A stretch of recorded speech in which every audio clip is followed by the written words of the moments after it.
everyone's like, oh, Hurley would never leave UConn. I'm like, fuck it. If I was UK's AD, I'd make him kick him out. I'd make him kick me out of his house before he told me no. Like, I'm over there. I'm like, bro, what you want? Like, I'll bankrupt this state. I'll give you $15 million. Like, $15 million a year, private jet. We'll nuke Tennessee and we'll get you, like, you know, an oceanfront property, build an ocean right there, whatever you want. Build an ocean right in front of Tennessee. It's gone. Myles Dread becomes the 38th player in the history of Nittany basketball to go over 1,000 career points. What's up, everybody? It's Myles Dread, host of the Heat Check, presented by State Media. Super excited to have you guys on the show. We're going to have weekly episodes with former Penn State basketball players and other hoopers across the Big Ten. Check us out on Apple, Spotify, and YouTube. And don't forget to like, comment, and subscribe. We really appreciate you guys' support. Enjoy the show. College football tees, college basketball tees, whatever you need, Mercury has you covered with the best merch out there. We're talking about high quality clothing, inexpensive, and the best part is I have a 15% discount for everybody who goes and gets some right now. Use the code below, hit the link in the description, and go get your merch now. Use the code to get 15% off. What are you waiting on? Go do it. Welcome to the newest episode of the Heat Check. It's your host again, Myles Dread, and we're going to do it a little different today. My guest today, Grant Peters, GP is what I like to call him. We both have a podcast under the Mercury Group, and I thought today was really, really important to kind of bring him on and talk about the NCAA tournament and, you know, the future of college basketball and all the different intricacies and the stuff that we see that not everybody else may see. So welcome, Grant, everybody. Thank you so much for hopping on, brother. Appreciate it, Myles. Yeah, it's gonna be fun. Yeah, I was just saying it's like interesting to be on this side of Riverside because normally I'm on the editing side where like you've recorded a podcast and I'm going through it, timestamping everything. So yeah, it's kind of fun to be on the other side. Someone else gonna be timestamping this. Actually, I'll probably still be editing this. So like, I want to get right to it, bro. Like you're a Kentucky guy. That's not a secret. It's in your background. Yeah, you know. So how truthfully, like, how bad did that one hurt? Did the St. Peter's loss hurt more? Did the Oakland loss hurt more? You know, let me know as a Kentucky fan with a Kentucky pod. Let me know. Yeah, well, as a Kentucky fan, bro, I feel like I've been dead inside ever since I was in Indianapolis watching us lose to Wisconsin when we were 38-0, watching Frank Kaminsky and Sam Decker just take us to the shed down the stretch. So, like, nothing will ever compare to that. But, like, you know, the St. Peter's one was just so bad, bro, coming off 9-16. And, you know, just worst season. That was the first losing season in Kentucky history in, I think, 102 years. Maybe I'm off on that. But it was close to that. And, you know, we followed that up. You know, we had a good year. We were a 2 seed. We messed around in the SEC tournament, lost to Tennessee after we beat them by 30 in the regular season. And then lay an egg to St. Peter's. I just, like, inexcusable when you have Oscar Tshiebwe. And then, like, followed up next year, losing to Kansas State. I mean, I know Marquise Noel, like, chewed, but, like, we were up 10, like, in the second half of that game. Like, we should have won. And we folded. And, you know, this was, I think everybody, like, let those two things slide because they were so focused on this class. I mean, like, ever since, like, DJ Wagner got to high school, we knew he was a lock to Kentucky because of his pops. And, you know, everyone had just focused in on this class. And, like, it honestly turned out better than we thought. We got, you know, Zonomir Ivicic to join the team, like, mid-year when we weren't even expecting that. And we folded again. And I just think everybody in Kentucky Cal used to have defenders, like, and I don't know if they've, like, turned against them, but they're not defending them anymore, if that makes sense. They're not outspoken. And so it's just, like, nobody really has faith. Like, this is the thing that sucks is, like, it's not, like, no one's going to turn on the kids. Like, no one's going to turn on the kids. Like, I loved watching them play this year. They were electric. Reed and Rob were electric. Big Z's debut was one of the craziest things I've ever seen. A 7'3" dude coming out and going 4 for 4 from 3 to start his career. I mean, it was unreal. And, you know, it's a fun team to watch. But, like, now the regular season next year, now that we're bringing Cal back, is just absolutely – I'm not going to say it's not going to matter, but in the back of everyone's mind is going to be like, it doesn't matter what we're doing right now. Like, what are we going to do in March? Like, everyone just wants to fast forward now to March next year to see what we're going to do. And I don't know. I used to be the biggest, Cal defender. I'm not really a Cal defender anymore just because, like, he doesn't deserve it, like, at this point. Like, the past 4 years have been abysmal. Kentucky has the most NCAA tournament appearances of all time, and we had never lost in the first round. And we've done that twice in the past 3 years. That's just pathetic. Yeah. So, that's pretty much where I'm at. I've lost faith. I'll always support the kids. Like, I'll always go to the games, and, I want us to win. I'm not someone – there's a good amount of fans out there that want us to lose so they can be right about Cal. Yeah. And I'm not one of those people, but, like, I just have no faith in us anymore. Like, and, yeah. So I think I don't necessarily want to say, like, I had Kentucky losing in the first round, right? But I think Kentucky this year, it was a different feeling in terms of their potential to win a national championship due to the talent that they had. Like, they had an abundance of talent, right? Dogs. But they didn't have Anthony Davis, Devin Booker, Karl Anthony Towns, Malik Monk, De'Aaron Fox. Like, they didn't have any of those guys. Like, those guys started on NBA teams the following year, right? Yeah. Like, they didn't have any guy that you can say, like, they might, but it's not like they're guaranteed they're a bona fide starter in the Western Conference next year, right? So I'm not going to sit here and say that they're underachieving in terms of talent and recruiting and all that stuff. I think it's more they don't defend the same way that those guys do. They used to have dogs on the defensive end that legitimately would turn you over and over and over and over. And they also had dudes on the offensive end that if you didn't guard, they would put up 110 on your head. Bro, when we talk about, like, dogs that, like, are defenders out of college, like, or out of high school like that, I always think of MKG, bro. Like, MKG on the defensive end was nuts. I mean, like, obviously he gets, like, overlooked because AD was on that team and he was the number 2 pick in the draft, but, like, in his pro career didn't amount to, like, what he was expected to do. Right. I think that has more to do. The game really changed. Like, his style kind of went out the window because he wasn't really a shooter. He was a defending slasher.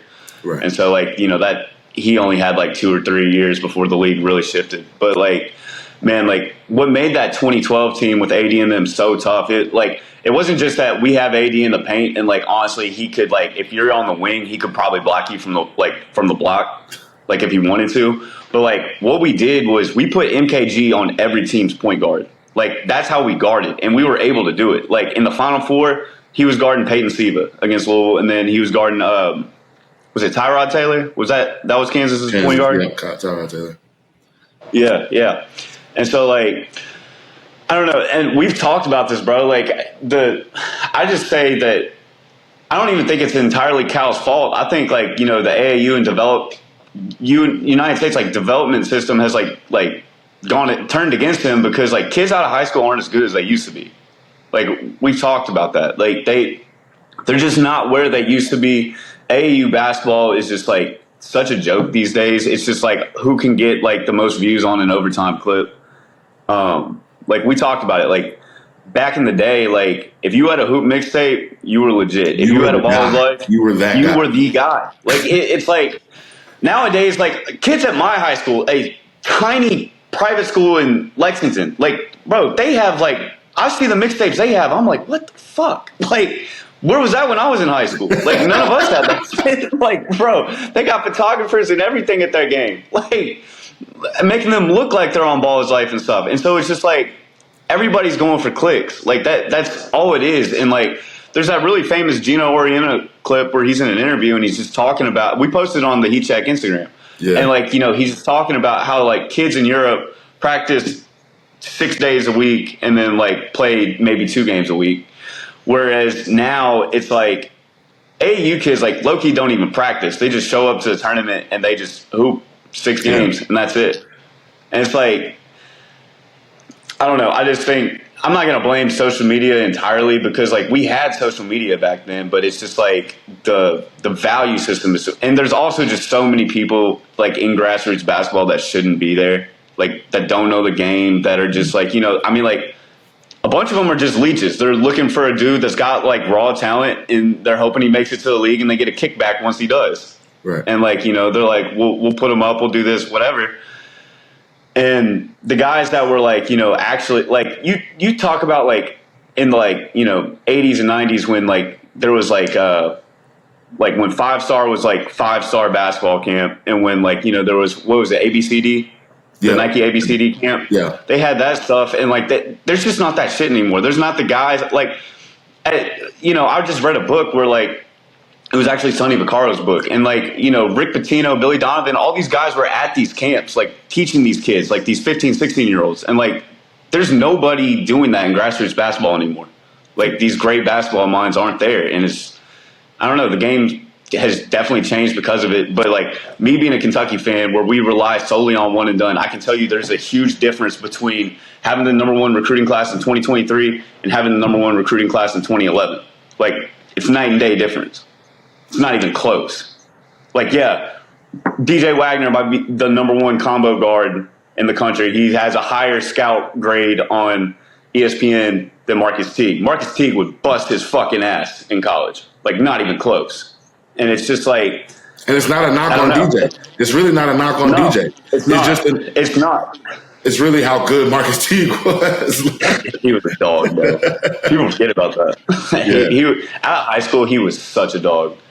But yeah, it's just like, I don't know, it's tough. I feel like that's something that's out of Cal's control. Like, he can't control, like, the EYBL. He can't control Adidas Nations, if that's still a thing. Like, and he relies on it, and that's why I'm just like, I don't know how long we can, like, just continue on this like, you know, hamster wheel, like, of doing the same thing and expecting a different result. So I don't know.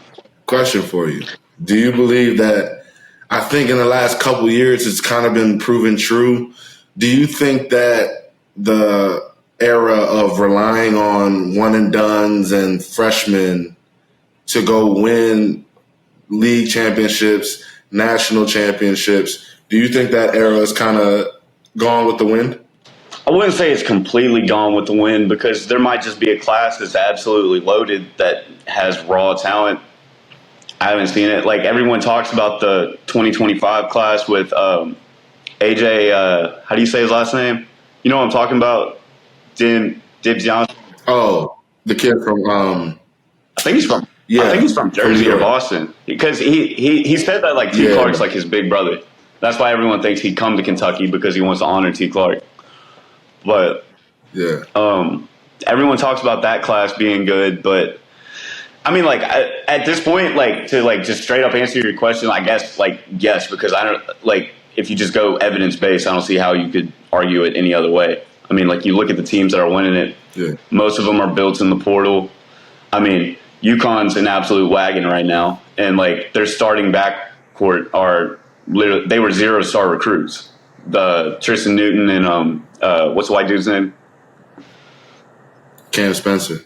Yeah, bro. Yeah, Cam Spencer. They were 0-star recruits. And so it's just like, I don't know. I don't see how you could argue it any other way at this point. Now, and maybe something comes up. But until then, yeah. I mean, look at the teams that are in the Elite Eight. I mean, how many of them are relying on, I guess, Duke, but we were just talking about they shouldn't be there. We and Grant talked a little bit before this. We are in absolute agreement. Jeremy Roach, if you do see this, you're my guy. You know I love you. We truthfully believe that if Jamal Shead didn't get hurt, it would have been a long night. Again, love Jeremy Roach. No knock on you. You played your ass off in the second half. Again, you are my guy. You will forever be my guy. But we keep it 100 here, so I'm just telling the truth. Yeah, I forget that you're boys with a lot of these guys. I gotta chill, but yeah, like, bro. I mean, like, just I told Myles this. I said this, like, before the game. Someone asked, we were all like placing bets or whatever, and they were like, one of my friends that doesn't really pay attention to basketball was like, could Duke win? And And I was like, the only way they could possibly win if Jamal Shead got hurt and like didn't play. And then like, I don't know, was it like 5 minutes into the first half? He's a dog, bro. Like, that's the type of point guard. Like, I didn't watch the first half of that game. So, like, I was busy. So I'm kind of trying to check the score a little bit on the ESPN app, but it doesn't show me I'm not literally watching the game. So I'm like, why is Jamal Shead not playing well? Or like, and then I look, he got hurt. I'm like, you kidding me? Because I had two brackets. I had Houston winning one, and then my sleeper pick, I had Illinois winning the other one. So I was like, Houston, this is my ticket right here. And hey, look, I got a ride for the Big Ten, right? Yeah. No, Illinois is looking good, bro. I don't know. They UConn, I think UConn is going to run it back. They are so good, bro. Yeah, if I had to redo a bracket now, the way that UConn is beating people, they're not keeping it close. They're beating people by 30 points. Bro, they're like this is why Hurley's such a good coach, bro. They're up 30 and playing like they're down 3. Like how hard they play. That's why like, I mean, like, everyone's like, oh, Hurley would never leave UConn. I'm like, fuck it. If I was UK's AD, I'd make him kick him out. I'd make him kick me out of his house before he told me no. Like, I'm over there. I'm like, bro, what you want? Like, I'll bankrupt this state. I'll give you $15 million. Like, $15 million a year, private jet. We'll nuke Tennessee and we'll get you, like, you know, an oceanfront property, build an ocean right there, whatever you want. Build an ocean right in front of Tennessee. Yeah. But it was like, bro, just the way how hard they play. I think that's why, like, Kentucky fans like want a guy like Hurley, is because his energy is like it's reflected in the way his teams play. Like, the energy he brings as a coach, you see that in his guys, and like we haven't really had that. We had that at the beginning of the Cal era. That's the thing, bro. When we were like the mob, like when Cal was the godfather, the Don, like, bro. I never missed a Kentucky home game, right? Think about this. Cal got hired in April of 2009. I didn't see a loss at Rupp Arena until November of 2012. That was his run. We were like, his first 6 years, 4 Final Fours. We set the record for most wins in a season twice. We went 38-2 and 38-1, went 35-3 in another. And then the other years that we didn't do 38, 35, we made a national title game. We made a Final Four. And then you could see Cal's energy was reflected then. Like, the dudes we were rolling in with, you know, Drake was coming to Big Blue Madness, writing songs about us. It was we were on top of the world. And like, now, if you think Cal is like old and tired and like, you know, just lost every edge he has, I feel like that's kind of reflected in our team too. So like, people want a guy like Hurley, or they want a guy like, everybody's here. Like, not like everybody, but all the old heads, they want to bring Pitino back. Like, they love Rick, bro. They love him. And he would take that job in a second too. Our AD would never do it, but I mean, like, it's to have a guy like Hurley come here would be awesome. But like, yeah, they're gonna, unless something crazy happens. Like, I don't know. I don't see how they don't run it back. My nightmare scenario is seeing Duke, Tennessee, and Alabama in the Final Four. That would be horrendous, bro. I just need not that. I'm cool with UConn running it back as long as it prevents any of them from winning it, especially Tennessee and Duke. If UConn wins this year, does that make them a blue blood? I'm still saying no, because like, I feel like this is gonna sound weird, but like, I feel like it's true. To be a blue blood, I feel like you have to have like decades of dominance that stretches back to like when the NCAA tournament first started. So like, that's like my only thing. Now, fuck, if they So if they get 6, they'll be ahead of Duke. That's what I'm saying. They'll be tied with UNC. Yeah, fuck it, they're a blue blood. Hey, like that's, you know what I mean? Like that's a lot of national championships, bro, in a very short time span. Since '99, that was their first one. Yeah, and they have 2 of them over us. That's ridiculous. What do you think about Purdue? That was always your matchup. They look good too. They look really good, and I'm proud because I'm a huge, like I played for Coach Shrewsbury, and I always have had a great respect for Matt Painter and what he's done. And the guys, like they're not, you play against guys sometimes and, they talk too much or they're arrogant, but those guys are just great dudes, man. And I always wish them nothing but. Oh, Edie's awesome. Really? Yeah, Zach, because he knows, because I had to guard Zach. Yeah. Pretty much the last 4 or 5 times we played him. And he knows that I'm down there fighting for my life, but he's not doing too much, trying to, hurt me because he can. But he's just physically dominant. And, we laughed and joked during the game. We were competitive still, but it was lighthearted, I might hit a 3. I'd be like, I got you that time. Or, he'll score on me, be like, come on, man, you can't guard me down there. Little stuff like that. But it was never nothing malicious at all. Yeah, he's got such a bad, nasty I want them to do well. I want them to go beat Tennessee for sure. Oh, yeah. I want them to play in a national championship game. I think as much as Kentucky has gotten the scrutiny in the last few years, they've gotten, the worst of it. They've gotten the brunt of a lot of stuff. So I think them being able to kind of come back from that and go win a national championship, I think that will be it would really warm my heart because I think those guys deserve it, truthfully. Yeah. I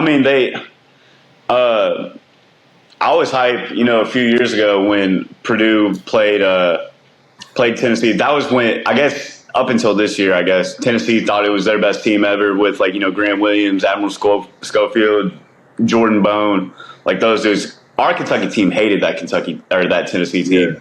But, seeing Carson Edwards, bro, just go nuclear against them and knock them out. And what was 55, the short white guard? He wore a baggy T-shirt, but he could spray. Sasha Stefanovic. Yes, bro. He went off on them. So I'm hoping Zach Edey just goes off. I hate Tennessee, bro. Genuinely, I see them and I'll tell this story. This is actually kind of funny. So when they played at Rupp last year, we beat them. But so the way that my family does our seats at Rupp, we have 2 and 2. And so, my dad and his fiance will switch with me and my brother at half. We'll switch halves because, some of the seats are, better than the others. And so me and my brother are walking down to to switch our seats. And I walk right past, the Tennessee bench. And I've had a couple drinks. We're beating their ass. We're up 20. They're, the number 4 team in the country or whatever. And so, there's these 2 walk-ons at the end of the bench, bro. And I literally just stick my head in between them. While they're, chilling, I was like, man, y'all fucking suck. Bro, I heard, them, trying to get security to, throw me out or whatever. But, I hate Tennessee, so genuinely so much. It, I'm not the biggest Purdue fan, but watching Zach Edey go for 30 and 20 on them would make my night. It would make my Easter. So, to be clear, it wasn't from a disrespect point of the players in general. It was more I'm a Kentucky fan. I just don't like Tennessee. Similar to how Penn State fans just don't like Pitt. No matter what it is, every Penn Stater has a school that they're just not fond of, and they're usually in the general same vicinity, right? So, us, you got people that don't like Pitt versus don't like Rutgers versus don't like Maryland. And then you guys, I'm sure you guys probably have people that don't like Georgia versus don't like Tennessee or don't like Louisville. Like, you know, like you guys, people have. Actually, I think they just made a great hire. Speaking of Louisville, they just made a great hire. Yeah. The guy seems to have a lot of energy. He seems to have a lot of energy. He was at Cincinnati at one point, wasn't he? Oh, no. I don't know. No, I'm getting him confused with someone. Yeah. I think I saw his press conference, his interview, his, like, I don't know. It just keeps popping up on my Twitter feed for some reason. But, I'm all for the rivalry coming back. Recently, it's been like we just wax him by 30, and it's like, get off the court. But, like, Kentucky and Louisville at its peak is, like, it's clearly, like, right behind North Carolina and Duke is, like, the best rivalry in college basketball. It just hasn't been recently because they haven't been competitive, like, ever. I don't know. I got to think. Let's talk about that. Who are the best rivalries in college basketball? Rivalries? Give me your top 5. Top 5 best college basketball rivalries in college basketball history. Duke, UNC, Kentucky, Louisville,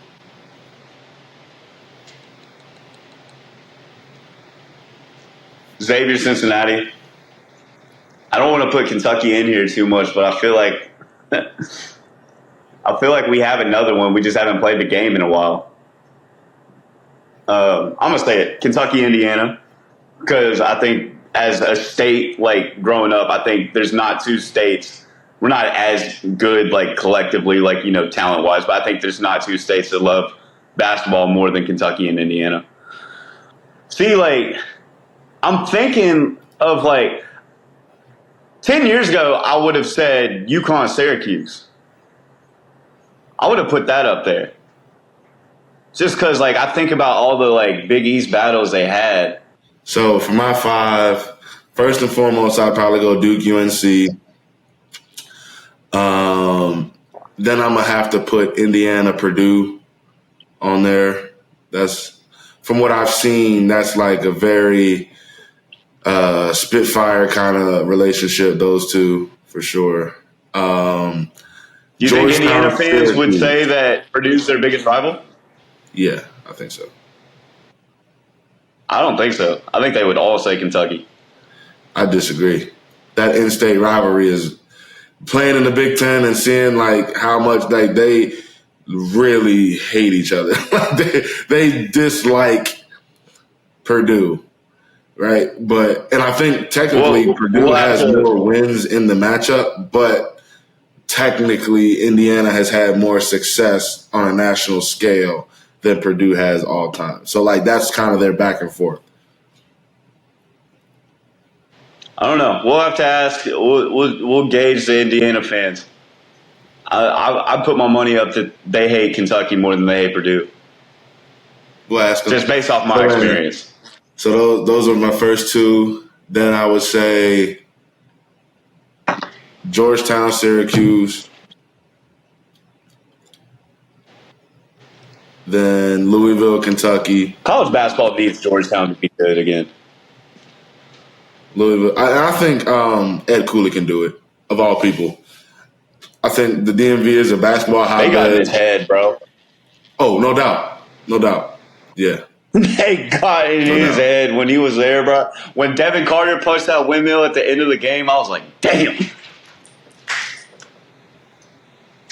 And then I think Xavier, Cincinnati, even though, you know, neither team, they're not in the same league, and that's just a crosstown rivalry. That's like, I think truthfully, ever since the Kenyon Martin era with Bob Huggins and all, like when that fight happened, even though it may have been a rivalry before that, after that, it's just been like, let's do it. It's like a rock fight every time they play. That's the most iconic fight in college basketball history.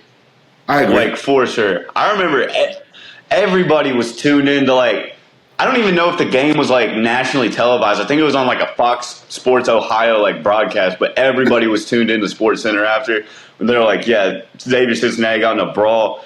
What was the big white dude's name that walked off for Xavier, bloody as hell? Like, he had blood dripping down his face. Yeah, I don't remember names. That was such a long time ago. But like every year, I see it on my feed. On this day, so and so years ago, boom, Xavier Cincinnati, Bro, throwing punches and fight. Like, dude, like I don't even think we see that level of Pure intensity to the hatred. point where people would even want to fight like that anymore. Pure hatred. I mean, what do you think about Kansas State? You know, that was up there, but Well, actually, hold up. Before we get into this, all Kansas fans actually will tell you their bigger rival is Missouri, which I didn't know that until like I was talking with Mitch and Tihan and them. They say it's Missouri because like apparently like they actually like those states had a war. Kansas and Missouri actually had a war, like way like back in the 1800s. yeah. And so like that they say literally the basketball rivalry stems from that. I mean, I guess the reason I don't say it's a rivalry is because Kansas is just so much better all time than Missouri and Kansas State. And then, of course, they might reach up and grab. Like, I don't know how many times Missouri has ever beaten Kansas or Kansas State. I'm sure at some point in time has beaten, Kansas a few times, but I don't think it's relatively close. Like, some of these other matchups that we're talking about, like, none of those matchups are really blowouts. Like, they're pretty competitive for the most part. Honestly, like a rivalry I missed that was good. Honestly, it might be back. I think Todd Golden's pretty good, but Kentucky Florida back in the day used to be a great rivalry. When they had Billy D. Yeah. Because at the time, I just don't think Florida's gotten back to that level. No, they haven't. But that's why I said Todd Golden might get them there. It's just like that was at a time when literally like the SEC. Now the SEC is so deep, bro. But like back then it was always just Kentucky and Florida, and like everybody else was like they didn't invest in basketball. Now you look at the SEC with the coaches they've got, bro. It's crazy. Rick Barnes at Tennessee, Bruce Pearl. Is the SEC the best conference? Who's got what conference has the most team? Right now, I say yeah. I think we're by far the deepest. I think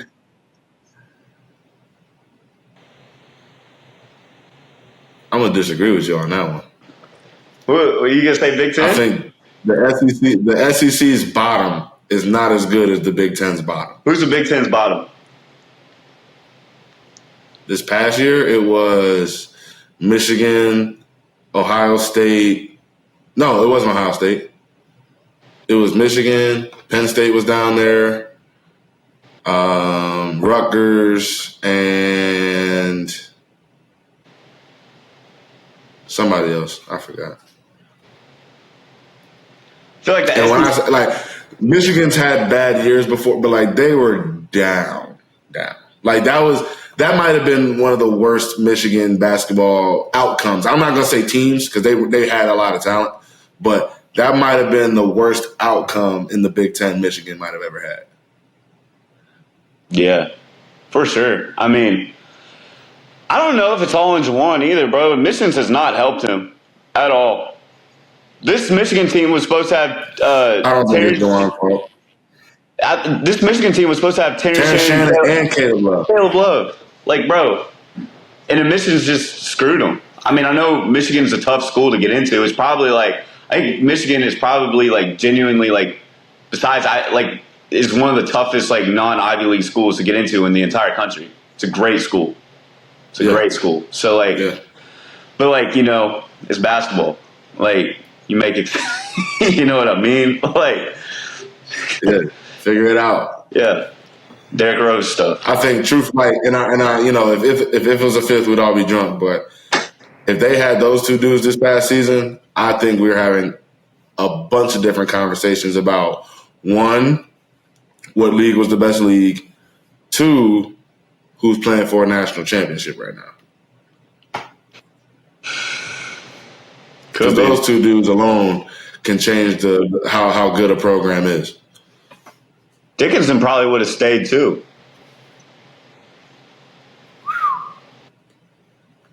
So they have Terrence Shannon, Caleb Love, and Big Hunt. Yeah. The people that, obviously people are going to say, oh, well, you can't really say that and you don't know how they would have meshed. I'm like, well, I know basketball better than most. And I don't care what most people have to say. With that level of talent combined with that level of experience, that would have been very, very difficult to do. Like, all of them are old. Yep. They've been in college for so long. Like, was Terrence Shannon on the Tech team that went to the national title? 2019? Was he on that team? So. Because Kentucky played him the next year in Lubbock. I think he graduated high school in 2019. But still, like, he comes in, like, you think about, like, Caleb Love was point guard on the team that went to the national title game. Terrence came in as a freshman to a team that was fresh off a national title, so, like, he knows, like, what's up. And, like, they're all still in college. Yeah, that team would have been tough. Yeah, bro. It would have been ridiculous. I feel for Michigan, bro. It sucks. They've been to what? I think Michigan has been to, like, 8 national title games. And I think they're 1-7 in those natties. I'll have to check that, but I think they have the most losses in a national championship. In the national championship. Their record's abysmal, I know that.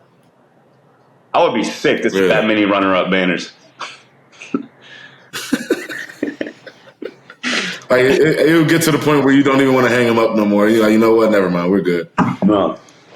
Just find the Fab Five banners from the archives, hang those, and then take everything else down. Top 5 greatest college basketball team that never won a national championship. Fab Five their senior year. For sure. Chris Webber messing up. If we're putting number 1 on that list, I'm still taking 2015 Kentucky. 38-0. I'm not mad at that at all. But man, that team was ridiculous, bro.